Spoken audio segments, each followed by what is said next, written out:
Greetings. Good morning, dear friends. Happy Monday to you, and happy Victoria Day to all my Canadian friends. It's actually a long weekend here for us in Canada, so happy Victoria Day. But we're still coming in with our usual Monday check-in and focusing on what's the moon doing, as well as what can we focus on letting go of this week.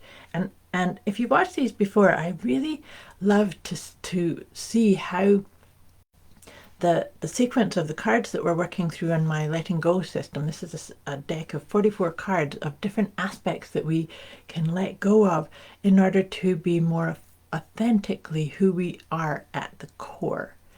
But in all of that, I love reflecting upon the different phases of the moon, and these seem to line up really beautifully. So today is May 23rd, and we see the waning crescent of the moon in the sign of Pisces. And this is kind of a mystical, mysterious, in fact, it's called the Dreamcatcher Moon phase. And partly the reason it's named that is that the sun is currently in the sign of Gemini, which tends to be the communicating, the chatty side of us. And the moon is in the sign of Pisces, which is the dreamy. So it's Dreamcatcher. So this is a really important time to take a deep breath, come into your heart energy. This really supports us getting in touch with our intuitive natures, and we are all intuitive. It's like, to me, intuition is a wee bit like a muscle, and we need to exercise it, to have it as the go-to place for making choices and decisions and course corrections in our life, etc. So our intuition. And the other thing too is this week it's really important. It's actually always important, but even more so with this phase of the moon that we're kind of wrapped up with for the start of this week, is to pay attention to your dreams and see, is there a theme? Is there a vibe?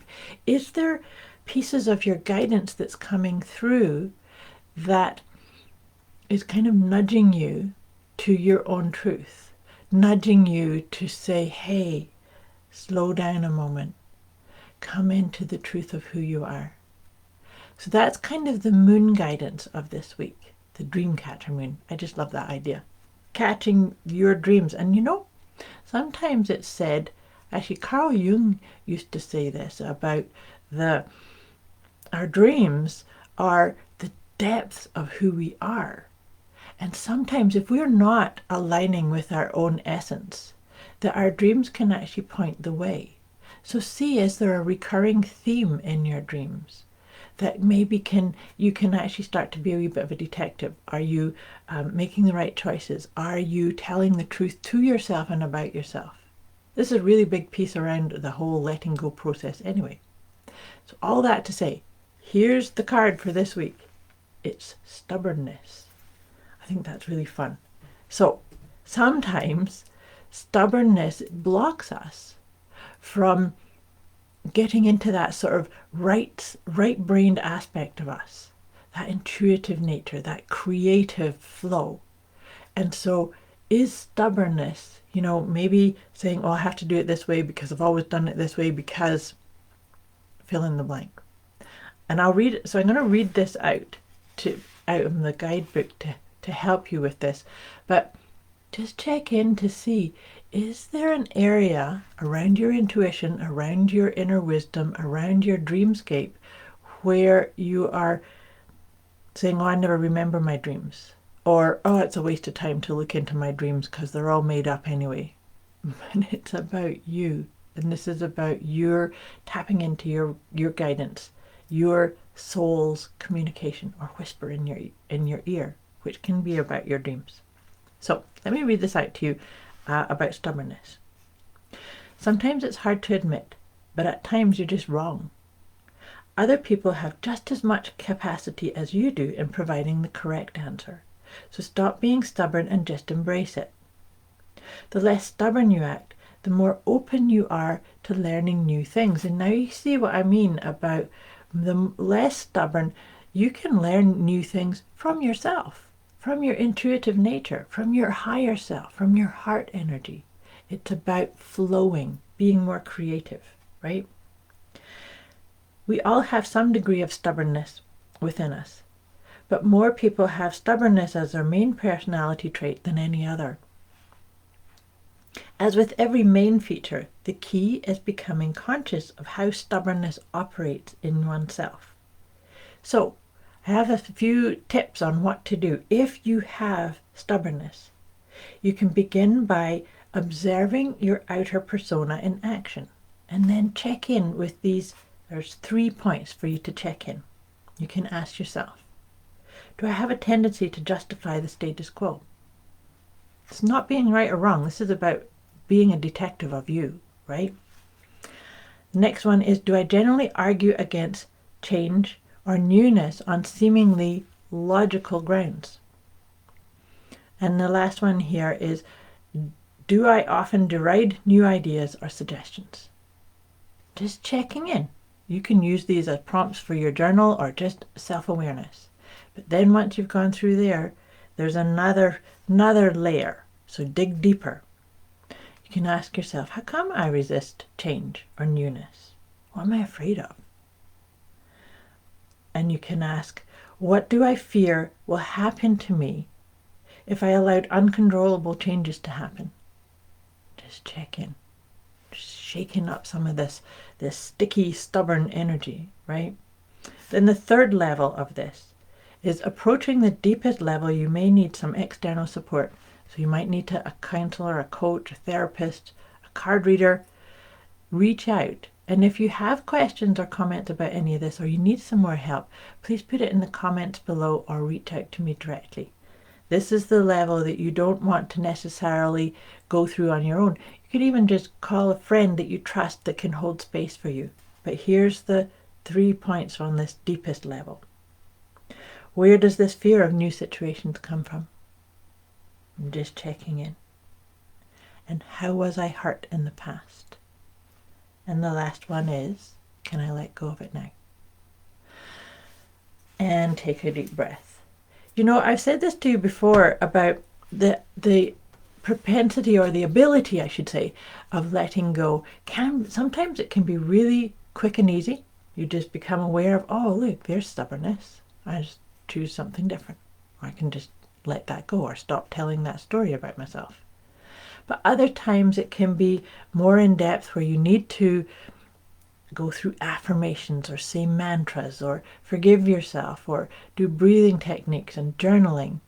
And then other times still, you need to reach out for somebody to hold space for you, to check in, to give you some guidelines, to give you a process, or things of that nature. You are the boss of you, so you can decide at which level you need that. What level of letting go are you at with this? So, taking a nice deep breath, getting ready for this waning crescent moon in Pisces, letting go of stubbornness so you can open up to your intuition and your core essence whispers.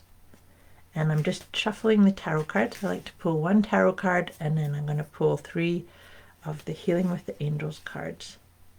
That's our usual jive here. So it's the King of Wands. King of Wands that's come up here. I like this. So the King of Wands, kings are about taking action. But I feel like the King of Wands is kind of allows his right brain creativity to, you see, he gets his ideas from outside, and he has to get that fiery, light things up before he takes action. So what do you do, and what can you do to access your insights, your capacity to intuitively know what's best for you, and just sit and be at ease until that fire gets lit, as opposed to just running because you should, or because somebody told you. The King of Wands really just feels like knowing that he's got the abilities to do what needs to be done. We all do, ideas don't occur to us if we don't have the ability, the capacity, the potential to do it. But sometimes it's about finding the right timing, the right set of circumstances all aligning, whether that's within you, completely within you, or whether there's other people and other situations at play. So feeling into that, helping you say, I know when is the best time to take action, and I also know the best time to be still, to be here just with me, and allow my guidance to show up at the right time. And now, oh, this is awesome. Watch this. Powerful, powerful cards come up for us with the healing with the angels. The first one is spiritual growth. Isn't that excellent? So letting go of stubbornness, tapping into your intuitive nature, watching your dreams and just following them, watching the themes of them. And then look at, this is super important too, self-acceptance. So those steps that I read out to you on if you find stubbornness within you, that's okay. Letting go is never about shaming yourself or criticizing yourself or thinking there's something wrong with me, because there's not. So self-acceptance is really, really important. And I've always said, in order to change something, we have to first accept what is. And then we can engage with what needs to be done to change. But also, the final card for today is support. Always remember that you are a sacred being and you always have access to support of however you feel it. Source energy, guardian angels, higher self, all of that. God, it doesn't matter what your label or your belief system is here, but we all have support outside of us. I hope this all makes sense. I wish you a beautiful week ahead. And like I said, I hope you are having a wonderful Victoria Day celebration if you are in Canada. Much love to you. I will be back here again with you next week. Thanks for watching.